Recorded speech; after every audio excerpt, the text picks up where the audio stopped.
Hi class, welcome to your week 1 lecture for English 1190, and this week I would like to give an overview of the syllabus and highlight some major points from the sources that I presented to you in the week 1 materials, including the PDF version of the They Say, I Say textbook, as well as the source I asked you to read regarding writing summaries.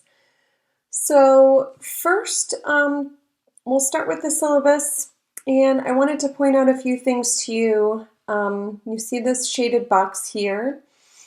This is English 1190, and the section here that shows the section number and the semester. This may not match up with your specific course because I do not record separate videos for separate sections of a course. But I wanted you to notice this. Please look at your syllabus that I've uploaded into Canvas under the syllabus link because it does say your correct section number. And when you reach out to me via email or if you make an appointment with me through Calendly, it's helpful to know your section number because I might teach 3 or 4 English 1190 courses each semester, but each have different sections and therefore might have a little variation in between the classes. So it's easier for me to know exactly which course you're in when you contact me with a question. My intention here is to not read the entire syllabus to you, but in the event that some people haven't had a chance to look yet, I wanted to point out some of the syllabus features and offer some clarification if possible. So the subheadings are very helpful. Begins with the course information here, and I've listed contact information for me as well. Of course, there's no textbook needed for this class. And I want to mention here too that I have a link that connects to office hours. So if we were on campus, I have an office on campus that students can drop by with their questions or talk to me about different things related to class. Unfortunately, I'm not on campus this semester, as many of you are not either for other classes. So I'm hosting a virtual office hours and wanted to make that point clear. Office hours aren't mandatory for you to attend, but they are just available times throughout the week that I can see you live on Zoom. I'm just sitting in a Zoom meeting waiting for anybody to pop in who wants to chat with me. So please see the course resources module in your Canvas shell and click the office hours link to see my specific hours, as well as have access to the link to the Zoom meeting where you can pop in anytime and ask me questions. Alternatively, you can make an appointment with me. There's a link just above the office hours link where I have additional times throughout the week, sometimes in the evening for those students who might work during the day, where you can make an appointment to meet with me and we can meet via Zoom, or just I can call you on the phone. And again, I ask you to include that section number, which always starts with a V. And so that just helps me know which class you're in. I have obviously an email address. I also use Google Voice where you can text me with short questions, but that is a good opportunity for me to mention. Not all questions should be, delivered via text or via email. Some questions are much better to discuss in person, either on the phone or through Zoom. Obviously not face-to-face in person right now, but a live conversation is better for more detailed questions if you're looking for deeper clarification about the materials for the week or the assignment you're supposed to do. But if you just have a quick question, feel free to send me a little text or send me an email, and I'll get back to you as soon as I can. Okay, I'm going to try to work through this portion a little bit quickly so I don't spend too much time on it, because I do expect you to read the whole syllabus on your own time. And I want to point out that some pieces of the syllabus are mandatory for me to include and given to me by Macomb Community College. So this section, for example, course outcomes, all of this comes from Macomb Community College. And so for English 1190, these are the course outcomes. The college comes up with that. Faculty certainly help. But the outcomes and the objectives are both language that's given by the college. However, sections like this, instructional methods, where I'm describing to you how I teach, or policies such as attendance or participation, or grading policies. Below that, you can see here I have a late work policy. I do accept late work. There's a revisions policy. All of that is language that I've written because it is specific and unique to how I run an English 1190 course. So definitely make sure to take your time and read through all of those pages of policies and instructional methods so that you understand how I'm going to deliver this course to you, how I'm going to handle different situations that often occur in a given semester, and what to expect in general from me. Communication etiquette is important to me, so communication response time and etiquette, always making sure that we're treating each other respectfully as colleagues. I certainly, try to do that with my students and, expect the same from you as well. So have a look at that too. Categories and assignments. This section lets you know what types of assignments you're going to have, how many points they're worth, the grading scale, and the course schedule with the different topics that we're going to discuss each week. So I know when you open up the syllabus and you see it's an 18-page document, it can feel overwhelming, but I kind of wanted to go through this just briefly so that you can see how it's organized and structured by subheading. That's meant to help you scan the document for the information that you need. And for the most part, the first, 10 to maybe even 12 or 13 pages are all my sections that I've written. So let's see, it looks like actually all the way through the 14th page. So right here, where it starts the section visiting the Macomb Reading and Writing Studio, which I definitely encourage you to do this semester. If you think you need a little extra support on any of your assignments, they are just a wonderful resource. And Macomb Community College is unique in being able to offer that service because many different community colleges and even sometimes universities don't have a specific reading and writing studio. They'll have a generalized tutoring center, but not one that's actually dedicated to reading and writing. So Macomb Community College is pretty cool in the sense that it does offer a resource dedicated to those particular skills. That said, these sections, again, go back to Macomb Community College language. So I'm not sure how important that is to you all, but some of these things are written by the college, some of them are written by me. So you might even notice a change in tone or writing style between sections, and that's why. Certainly, I want you to understand the plagiarism and academic dishonesty policy because some of that is Macomb language and some of it is mine. And it's very important in this class because we are going to be working with sources and incorporating information and ideas from other people, and you want to make sure that you do that appropriately, correctly, and ethically. So have a look at this policy as well. And then there are some other policies, including this one is important, the withdrawal policy. And this outlines the different dates when you can withdraw from this class and what implications that might have for you. So for example, the last day to drop this class with 100% refund in your money that you paid for the class, Tuesday, February 15th. So it's a pretty quick turnaround, so pay attention to that. No-show grades are given for people who don't show up in the first week of class, and this paragraph explains what showing up means. So there has to be a meaningful interaction. That means you need to actually submit work to be considered meaningful interaction. Otherwise, you'll be automatically dropped from the class. So definitely reach out to me in the first few weeks if you're struggling to complete your work. I can do my best to certainly support and help you get your work in, give any guidance that you might need to do that, or perhaps I might advise you on what would be the best course of action. So I know I'm kind of going through things quickly here because I do expect you to read the syllabus on your own time, but if you hadn't even opened the file yet, I wanted you to see how it was structured. And this last page is all from me as well, not from Macomb Community College, but I want you guys to do well. I want you to have a strong sense of what to expect from my class and how to approach the class in a way that's going to make you most successful at the end of these 12 weeks. So that's the overview of the syllabus that I wanted to give, and please feel free to reach out to me if you have any questions about the syllabus whatsoever.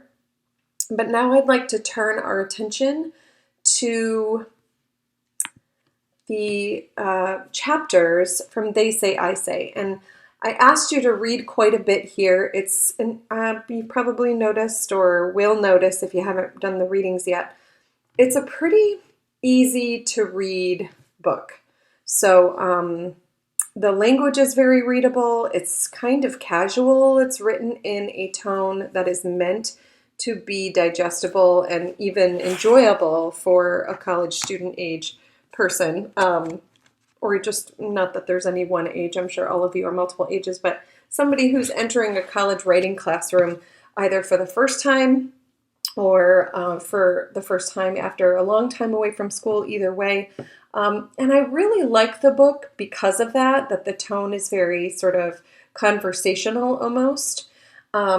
So even though I had you read a kind of a big section of the book, 42 pages, this first week, I hope you found the reading to go pretty quickly. But I did want to highlight a couple major points from the first few chapters here, so that you knew kind of what to look for in the chapters and what points I wanted to make sure got emphasized. So this is a Prezi presentation. Perhaps some of you have seen Prezi before, and I'm going to use this format occasionally throughout the semester, and certainly in this first lecture, to recap some important ideas about the chapters from They Say, I Say.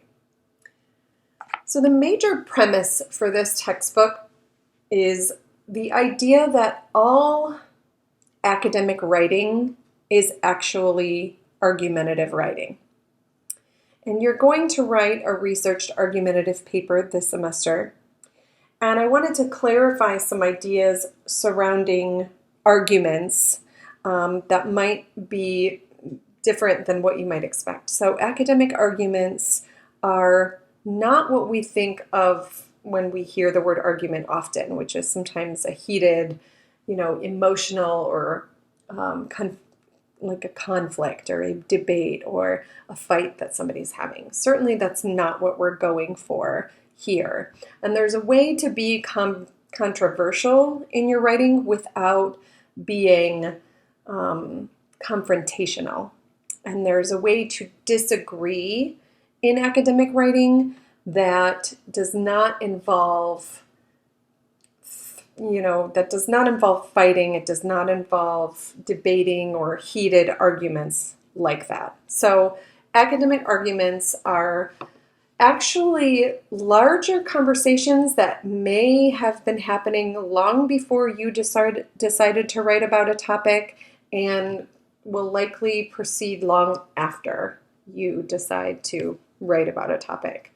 So thinking about arguments in this way, that this is just participating in a conversation, can sometimes take the pressure off of writing the most original or most spectacular argument about a given topic. You don't really need to feel that pressure to do that. What you really need to focus on is presenting a reasonable and possibly debatable opinion about a topic, knowing that many people before you have offered their opinions, and some of them will agree with yours and some of them will disagree, and that many people after you will also chime in with their opinions about a topic.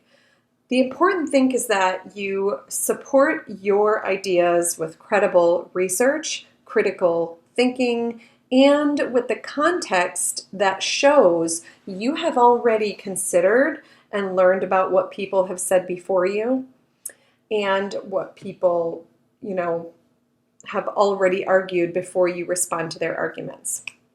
So another thing to consider in academic arguments too is how to show readers why they should be thinking about this topic. So the questions at the bottom of this slide, so what and who cares, really refer to making an audience think about why something matters or why they should care about it. So it's your job, it will be your job as the writer to really make sure the audience is thinking that what you're saying, the topic that you're writing about, is important. And if you're not sure that they know that, then it's your job to kind of explain why it's important and why they should care about it.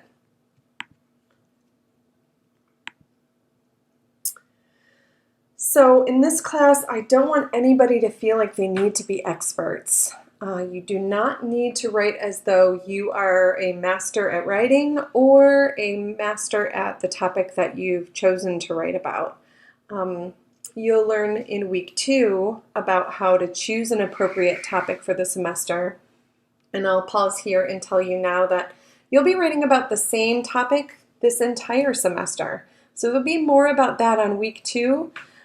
But start thinking now about a possible topic you may want to write about.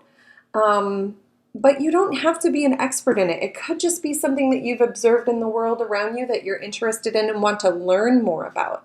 A lot of times people approach choosing a topic and writing an academic argument as though you have to already know a lot about it. You already have to have your mind made up. You need to have a lot to say. And that's just not the way it is. We're going to take our time this semester and really learn about a topic, really carefully consider it before we decide what we want to say about it and how we're going to enter into a larger conversation about the topic. So really, I'm just looking for students to give their best efforts to really think critically and engage in the topic that they've chosen and their research, as well as the course materials, to write authentically and use critical thinking to be thoughtful about the topic that you choose. I certainly do not expect anyone to be perfect at this. Nobody was born a natural academic writer. So perfection is not the goal here. Giving it a real, earnest effort is what we're here to do. So in the book They Say, I Say, it starts on page 14 and continues to page 15, an anecdote from the philosopher Kenneth Burke, who talks about putting in your oar. And the anecdote is presenting a scene where, and I'll present it in another way. Imagine you show up to a social gathering and you see a room of people chattering, and you're looking on and deciding which group of people you might want to approach. And when you approach that group of people, you don't barge in and just start talking over them. You stand for a moment or sit for a moment and listen to what they're saying before you chime in with your own thoughts or views on whatever topic is being discussed. And that is really the goal of the book They Say, I Say, and what drives that model They Say, I Say. Because that is to say, first you listen to what others say, and you think about their views, and in your writing you would summarize their views before you insert what you say. And so really this is about engaging in a dialogue, in a conversation, and you're thinking about something very critically before presenting your own views. And when it comes time to present your views, there's a lot to think about. You'll need to have a clear sense of purpose, careful thinking about who your audience is or should be. And on that note, I'll pause and say it's easy to kind of treat papers in an English class like the only audience is the professor. And I want to encourage you to actually think about a larger audience. Think about the message behind what you're writing and who you believe should be an audience for that message, so that when you write, you can use the kind of tone and use the kind of resources, research, explain your logic in such a way that you're really thinking about an audience that goes far beyond me, your professor. And then support your views with credible evidence, and understand that you don't need to be the last word in the conversation, because even back to our metaphor where you're in a social setting, even when you walk away from a conversation, the conversation's going to keep going even if you're not there. So you don't need to have the final say in a paper about the topic that you've chosen. You can simply, as the metaphor Kenneth Burke is using, put in your oar, and when you're ready to pull it back out, you can pull it back out and know that it will keep going on long after you've said what you've needed to say about it. On the note of purpose and audience, I think that this is one area where the They Say, I Say textbook could go into more depth, so I wanted to add a slide here to talk about purpose and audience. Oftentimes when I write assignment instructions for you, I will include the purpose and audience that I want you to consider, and more often than not, the audience I have you thinking about is just Macomb Community College, the peers that you might have there, the professors you might have there, just so you're thinking about writing professionally to an audience of academic peers. But the purpose will change from assignment to assignment. So I'll give you a purpose more often than not, except for the final paper. And I want you to make sure you take a look at that and that you think carefully about how to achieve that purpose, because that will be tied to how successful you are in completing each assignment. So the purpose is connected to the goal you hope to accomplish, or the goal that I'm asking you to accomplish in your assignment. Typically speaking, there are 4 main goals or purposes that are often emphasized in academic writing, including summarizing, analyzing, synthesizing, and evaluating. And you will learn about all of these things, but of course the first week is focused on summarizing. And you will be asked to summarize one source, and the goal of the assignment is to write a detailed summary. So sometimes an assignment will ask you to summarize and analyze, or summarize and evaluate. So sometimes there are multiple goals in one assignment, but for this first assignment, your only goal is to summarize, which means you're going to spend more time writing the summary than maybe you would if you were going to summarize a small portion of a source in a larger paper where the only goal is not summary. Maybe you're synthesizing, maybe you're presenting a multitude of sources like you will in your final paper about a given topic. So think about that. Summary works differently depending on what your overarching goal is, and we'll talk about that in a little while. Your audience, of course, is the individual or group you intend to address. So who needs to hear the message that you are trying to write?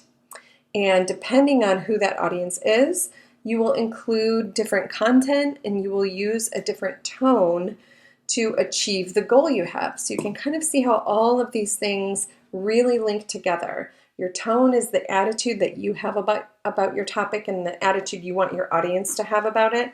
And the content is literally everything that you put in a piece of writing. So, of course, it's the text, the actual sentences and paragraphs that you write. Sometimes it's the research. Sometimes you'll even add images into your writing, and that's part of the content. All of that stuff should be aligned with the tone you want to convey and the goal that you have with the particular audience you have in mind. So all of these pieces work together to form the whole of a piece of academic writing. Okay, so templates. Sometimes I've seen students have weird reactions to the template model presented in They Say, I Say. And I like the way the book explains it, so I'm sure once you read the chapters, you'll see what these templates are about and why the authors think they are useful. So really, like anything, any skill we can have, I don't know about you all, but I really like to cook. So my cooking skills come from a lot of practice of very particular skills that any cook might have. So if you're very basic level, you know how to boil water. That's a skill. You may know how to peel an onion and chop it up. That's a skill too. And of course, the more you practice those things, the better you get. But if you've never diced an onion, for example, or seared a piece of fish, then you need a little help. So maybe I'll watch a YouTube video to learn how to do something related to cooking if I've never done it before. Templates kind of operate as the aid or the toolkit, if you will, that you can borrow from in order to practice the skill of academic writing if you haven't done a lot of it yet. So the templates are there in They Say, I Say to demonstrate how academic writing looks and to offer you a set of tools to practice a skill that none of us are just born with having. So you use the templates. You don't have to use them if you don't want to. It's totally optional to use as a framework, but what you get out of the templates is a way to see how the pros do it. So, if I'm watching a famous chef cook a specific meal or use a specific technique to make a dish, then I'm watching a professional do it, and I can at least then use that as a tool to help me practice doing it. And the templates sort of work in that way here. But templates are there to offer a format for how to structure your sentences, but they don't offer your ideas, which are the real meat of your sentences, the actual content of your sentences. So they don't offer your ideas per se, they just offer a structured format for how to present your ideas. So that's why, as the book clarifies, using the templates is not considered plagiarism, because the templates are full of words and phrases that are used so frequently in academic writing, they cannot reasonably be claimed as any one person's ideas, and therefore they cannot be plagiarized. So overall, I think the emphasis here to consider is that writers make a lot of decisions. You have to decide how you're going to enter into whatever conversation you choose. So, for example, in another 1190 class, I have a student who's writing about the cleanliness of drinking water in our local areas. Of course, in light of the Flint water crisis, we're all much more aware of that as an issue, and people have growing concerns about, well, hey, if that can happen in Flint, then maybe that can happen in Warren. And is that a problem that we need to address? Well, when anybody undertakes to write about something like clean drinking water in metropolitan areas, they are going to find themselves entering into a conversation that's already been happening, and how they want to enter into it is what matters. That's an important decision to make. So what corner of the discussion do you want to talk about? And how do you want to respond to what other people have already said? And what new goals do you have? Because you don't want to keep doing the same thing others have already done and said. And I speak more about that when we talk about how to pick your topic next week. Instead, you want to try to figure out what's not being discussed enough and how you can bring some light to a new issue related to a topic that's already been talked about.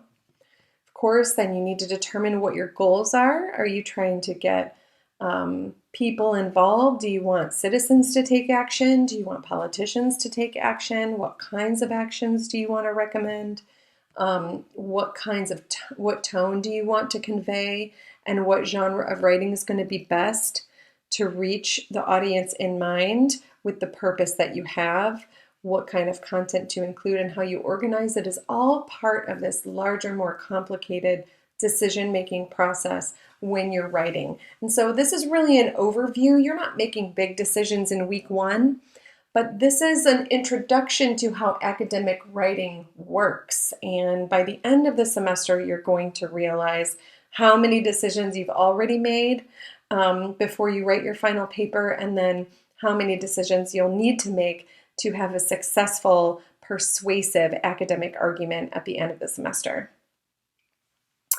So you'll be getting more readings from They Say, I Say throughout the semester. So I do hope you enjoy the book, and feel free to use templates from the book if you're comfortable doing it. You don't have to feel nervous about that. about using those templates whatsoever. You're more than welcome to do that. Okay, so lastly, I want us to look at the source regarding writing summaries, just so I can emphasize a few points that I've highlighted so that you really make sure to write your summary correctly. Summarizing something is what we do. We do this pretty naturally. So for example, if I asked you if you saw the new Marvel movie, whatever that is right now, you would easily be able to summarize and okay, did you see it? What was it about, right? What was the movie about? So you'd be easily able to summarize for me what the movie was about. And so it's all too easy to take for granted that writing a summary for an academic purpose looks a little different than summarizing a movie. So there are specific things you need to do and consider as you're writing a summary. And I wanted to make sure that you pulled those ideas out of this source. So certainly I want you to read through all of it because it's all important and related to summaries. But I wanted to highlight here are some common reasons to summarize. And you have a bulleted list, but I wanted to emphasize that you're going to be summarizing in this class a lot from a source to include in your work. So you want to make sure that you're summarizing main ideas and possibly details from a source to include in your work. Now for week 1, you're summarizing the entire essay that you're being assigned here, Blue Collar Brilliance from Mike Rose. You're only summarizing. There's nothing else for you to do there. So you're not including Mike Rose as a source in a larger paper. So instead, you're just showing an understanding of your main points of an assigned reading. That's for this week, but in the future, you'll use it to summarize sources and put in a larger paper. Summarizing is also an excellent way to double check that you understand a text. So that's what I'm looking for, is for you to show me in week 1 that you read Blue Collar Brilliance so carefully that you can pull out only the main ideas and that you really truly understood what the main ideas were and can explain them in a condensed version of the text. So keeping those things in mind, you know you're summarizing well when you use your own words, when you significantly condense the original text, when you provide accurate representations of the main points of the text, and when you avoid your personal opinion. So those are 4 major goals of a summary. Use your own words. You can use quotes of words, short phrases or individual words if you think they're very important to the meaning of the summary, but best if you use your own words and you're going to condense the original text a lot because you're only representing main ideas, not smaller, more minor details. So summaries do involve particular organizations, and to introduce a summary, you need to begin by introducing the name of the author whose work you're summarizing, the title of the text being summarized, and even the publication where the text was presented. So for example, this week you're reading the title of the work is Blue Collar Brilliance. The author is Mike Rose. And the text first was presented, well, maybe not first, but in this version of it, because it was circulated and reprinted a lot, it was presented in the American Scholar. And then you state the main ideas of the text you're summarizing, just the big picture components. This part is really important here. So don't get too caught up in all the minor details. Readers just want to know the broad strokes, the main ideas. And then if you think you need to give context when necessary, feel free to do that. Is the text responding to a current event? Is there some timing surrounding when the text was published that makes it important? Does the author have specific qualifications that make them an expert or gives them some reason to write about a topic? You can add that for context as well. And so what you have here is an example of a summary paragraph. And I wanted to point out how the first line of the summary introduction mentions the date, the publication, the title, and the author's name, but I also wanted to note the different verbs being used in this summary: explores, notes, he seems more interested, all of the examples he gives. These verbs are going to be much more interesting and much more vivid than using the verbs says or states. So you always want to use present tense verbs when you're summarizing. But I also want you to think about better verbs than just Hudson states, Hudson says, he states, he says. You want to find more interesting ways to present an author's ideas than using says or states. As a quick sidebar, if you go to They Say, I Say, there is on page 40 to 41, there's a list of really great verbs that you can choose from as well. So I encourage you to look at page 40 to 41. It was part of the week 1 reading materials at the end of chapter 2 of They Say, I Say. Got all a bunch of great verbs to choose from there instead of says or states. Okay. So you have summary introductions, then you have the meat of the summary that's going to be dependent upon the purpose. So in week 1, you're writing a summary for the sake of summary. In other assignments, you're going to summarize because you're incorporating source material. But for this week, you're going to have a longer, more substantial summary. All right, so be sure to note that, if you're responding to a summary, then you'll have main ideas presented that you stated in the introduction, and this will still be very condensed, but you want to make sure you have all the key points the author makes, but not the minor details. So I know I'm getting repetitive here, but I'd say that when it comes to summarizing, especially in this week 1 assignment that we have, writing a summary, people often get too caught up in all the minor details and neglect to demonstrate their ability to identify main ideas. That's the point of the summary assignment, is show me that you can tell which ideas are the main ideas versus the minor details that don't necessarily need to be a part of a summary.